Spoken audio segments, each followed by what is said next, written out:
رحیم یا اللہ یا رحمان. میں اگر یہ بات آ رہی ہو کہ انسان یہ کہہ کر قیامت کے دن بچ سکتا ہے کہ اللہ میں کیا کرتا, میں تو خود اپنے عمل کا مالک تھا, اگر اولاد بگڑ رہی تھی تو میں کیا کرتا, اگر اولاد دوسرے راستے پر جا رہی تھی تو کیا کرتا. نہیں, یہ کہہ کر تم نہیں بچ سکتے, کیونکہ اللہ تعالیٰ نے فرمایا ہے کہ تمہارے فرائض میں شامل ہے کہ تم اپنے بیوی بچوں کے دین کی فکر کرو.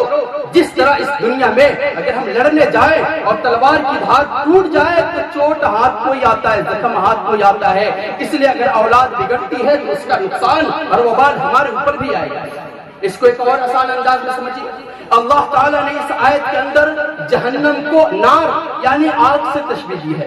اللہ نے اس آیت میں فرمایا ہے کہ آگ سے یعنی جہنم سے, جہنم کو سمجھانے کے لیے اللہ تعالیٰ نے آگ کا لفظ استعمال کیا ہے. اور اس میں یہ اشارہ ہے کہ جس طرح تم اپنے بچوں کو یا اپنی ذمہ داری سمجھتے ہو کہ تمہارا بچہ اگر چولہے کی طرف بڑھ رہا ہو, آگ کی طرف بڑھ رہا ہو, تو تم اس کو آگ کی طرف جانے سے روکو, تم اس کو آگ میں جلنے سے روکو.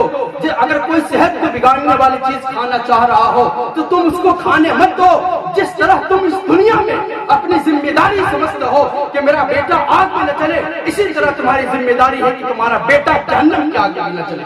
اسی لیے اللہ تعالیٰ نے اس آیت میں نار کا لفظ استعمال کیا ہے کہ جس طرح تم بیوی بچوں کو اس دنیا کی آگ سے بچاتے ہو, جہنم کی آگ سے بچانا بھی تمہاری ذمہ داری ہے.